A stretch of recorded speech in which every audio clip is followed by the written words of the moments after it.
तो मैं सभी जनता को और बहन मायावती सभी को धन्यवाद करना चाहता हूँ। मैंने बहुजन समाज पार्टी का कल ही मिला हम लोग को टिकट और वहाँ से डायरेक्ट हम लोग आ ही रहे हैं। बीच में लोगों ने जो भी रिसीव किया उसके बाद हम आप लोगों के सामने मौजूद हैं। कहने का मतलब है कि इस बार बहुजन समाज पार्टी बहुत ही दमदार तरीके से आ रही है। अगर उन लोगों को बहुत लोगों को लग रहा होगा कि बहुजन समाज पार्टी को कोई पछाड़ देगा तो वो संभव नहीं है। और इसलिए संभव नहीं है कि पूरे के पूरे लोग दोनों राजा को देख चुके हैं और राजा को देखने के बाद हम उन लोगों को प्रजा को देखना है, क्योंकि राजा कभी भी प्रजा को नहीं देखता है। लोग सिर्फ और सिर्फ हल्ला मचा रहे हैं कि वो गलत कर रहा है, वो गलत कर रहा है। इसमें जनता का क्या गलती है ये दोनों राजा नहीं बताने के लिए रेडी हैं। किन मुद्दों को लेके आए हैं आप? तीन ही मुद्दा हम लोगों के पास है: स्वास्थ्य, रोजगार और शिक्षा। ये तीनों चीज़ हमारे यहाँ पूरी तरह से विलुप्त हो चुका है। जैसे कि आप हर जगह देख रहे होंगे कि जो बच्चे मध्याह्न भोजन के लिए जा रहे हैं, जो भी खिचड़ी खाने के लिए जा रहे हैं, उन लोगों के लिए कोई नहीं बात करेगा। उन लोग किस तरीक़ा से आगे बढ़ेंगे उसके लिए कोई नहीं बात करेगा। राजा का बेटा राजा बनेगा, यही सोच के इन लोग रखे हुए हैं कि हर राजा, आज कल हम राजा थे, आज मेरा बेटा राजा होगा, इसी तरह से सोच के इन लोग रखे हुए हैं। लेकिन अब ऐसा नहीं होगा। अब इन लोग का काम पूरी तरह से सब लोगों के बीच में आ चुका है। कोई शिलान्यास कर रहा है, झूठा शिलान्यास कर रहा है, तो कोई झूठा पैसा दे के और यहाँ की महिलाओं को खरीदने का काम कर रहा है। मैया सम्मान योजना के थ्रू पहले 1000 था, फिर 2100, फिर 2500। ये लोग सिर्फ डाक बोल रहे हैं। आज हम इतना देंगे, कल तुम इतना देंगे, उतना से कभी किसी जनता का भला नहीं होना है। अगर इन लोग को जनता का भला करना है तो बहुजन समाज पार्टी को चुनना ही पड़ेगा। नामांकन कब है आपका? 25 तारीख को हमारा नामांकन है। अच्छा, बेरोजगारों के लिए क्या कर, रोजगार के लिए कम से कम 25,000 से ज़्यादा हम लोग रोजगार देने वाले हैं, इसमें कोई संदेह नहीं है। 10,000 का रोजगार तो आज हम खुद ही दे सकते हैं, आज के डेट में हम दे सकते हैं। लेकिन फिर भी अगर हम इस एरिया में, अपने विधानसभा में अगर फैक्ट्री या कंपनी नहीं डालेंगे तो आप खुद ही समझ सकते हैं कि नियम होता है कि जिस एरिया में आप फैक्ट्री या कंपनी चलाएंगे वहाँ का 60 से 80% लोग को देना पड़ता है। तो हम दूसरे जगह जहाँ पे अगर हम डाल रहे हैं तो वहाँ पे 60 से 80% लोग हमारे काम कर रहे हैं। तो इसी कारण से हम खुद अपने भरोसे पे बोल रहे हैं, सरकार का भरोसा हमें नहीं है। लोग बोलते हैं ना कि हम ये सरकार ले आएंगे तो वो सरकार ले आएंगे, तब हमारा सरकार नहीं आ रही। तो आपका सरकार क्यों नहीं है? यहाँ का जनता मूर्ख थोड़ी ना है कि 4.5 लाख जनता आपको वोट देकर और विधायक बना दी है या पूर्व में भी बनाई है तो आप कहिएगा कि हमारे पास सरकार ही नहीं है। तो इस बार सरकार नहीं रहेगा तो आप क्या कीजिएगा?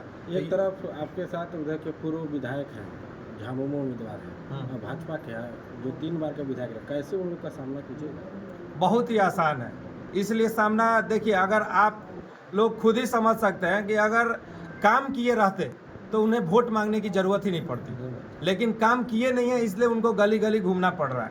वो क्यों रोड में घूम रहे हैं? क्यों आज के डेट में 3-3 बजे रात तक, 4-4 बजे रात तक दिख जाते हैं?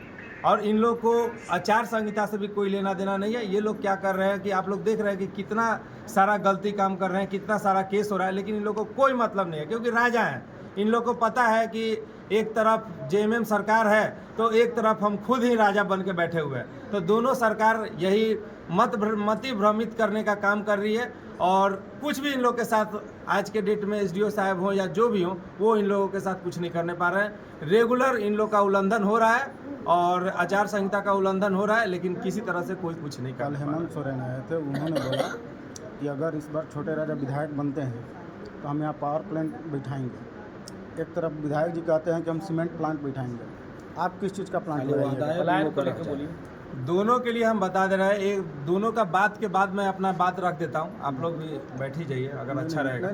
देखिए, पावर प्लांट संभव नहीं है। इसलिए पावर प्लांट संभव नहीं है क्योंकि अब सरकार सब कुछ सोलर के ऊपर स्टार्ट कर दिया है। पावर प्लांट से जितना धुआं निकलता है वो सरकार कभी मंजूरी देगा ही नहीं। ये इनको, हमारे हेमंत सोरेन जी, माननीय मुख्यमंत्री जी को ये पता होना चाहिए कि वो चाह कर भी नहीं लगवा सकते हैं। वो भी चाह जाएंगे तभी भी नहीं लगेगा, क्योंकि इसमें भारत सरकार का भी मंजूरी चाहिए होता है, सिर्फ राज्य सरकार का मंजूरी से नहीं होता है। अब भारत सरकार कभी भी इस टाइप का मंजूरी नहीं देगी जिससे कि प्रदूषण फैले, पहला चीज़। दूसरा चीज़, सीमेंट फैक्ट्री तो 15 साल से लगते आ रहा है। पावर प्लांट तो एक बार शिलान्यास हो भी चुका था। तो कितना बार पावर प्लांट और सीमेंट फैक्ट्री के नाम पे ये जनता को धोखा देते रहेगी। जनता समझ चुकी है कि इन लोग सिर्फ धोखा देकर और वोट लेने का काम करते हैं। वोट लेने के बाद किसी को कोई मतलब नहीं है, आप मरिए जिए कोई नहीं, अंतिम में फिर से इन लोग के पास रहेगा। जैसे कि बहुत सारा जगह आप देख रहे होंगे कि शिलान्यास जो हो रहा है उसके लिए पैसा लोग उठा ले रहे हैं, पैसा उठा ले रहे हैं ठेकेदार से, और उसी से इन लोग को इलेक्शन लड़ना है। 20 करोड़ रुपया 25 करोड़ रुपया उठा लिए और बजाय वो सब पैसा जनता में बांटने का इन लोग काम करेंगे और उसके बदले में फिर वोट लेंगे। तो 20 करोड़ की जगह 200 करोड़ हम लोग कमवाते हैं। हम लोग का जनता का आँख खुलना चाहिए इसमें कि कोई भी कुछ नहीं कर सकता है। दारू पानी और पैसा पे अपील करते हैं पूरे जनता से कि न बिके, नहीं तो आप लोग का ज़िंदगी बिक रहा है। आप लोग नहीं बिक रहे हैं, आप लोग का ज़िंदगी और आपका भविष्य बिक रहा है। अगर इसी तरह से करना है तो करते रहिए, कोई दिक्कत नहीं है। आगे फिर से यही चीज़ होता रहेगा और लास्ट में जैसे बच्चा भुइयाँ डंडई में मार मार के 4 दिन तक और 5वां दिन उनको मार दिया गया, डंडई में का थाना का जो केस है, उसी तरीक़ा से किसी के साथ कभी भी हो सकता है, वैसा कुछ भी नहीं है। इसी तरह का कधवन में भी एक केस देखने को आया है, वैसा ही केस हमेशा मिलता रहेगा। दोनों राजा हैं, इन लोग के साथ कुछ भी नहीं होगा। जनता से क्या अपील है? जनता से यही अपील रहेगा कि उन लोग सोचे समझे फिर वोट दें।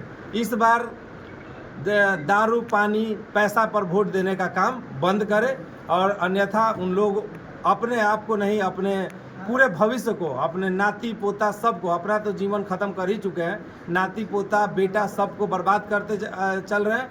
पलायन होते रह रहा है और पलायन रुकने का नाम नहीं ले रहा है। कल भी 2 ठो लाश आया है। इस तरह से हमेशा, कल तो मैं एक नॉर्मल एग्जांपल बोल रहा हूँ, और बहुत जगह ऐसा है जहाँ पे कि हर दूसरे दिन लाश आ रहा है लेकिन जनता को पता नहीं चल रहा। यही हमारा जनता से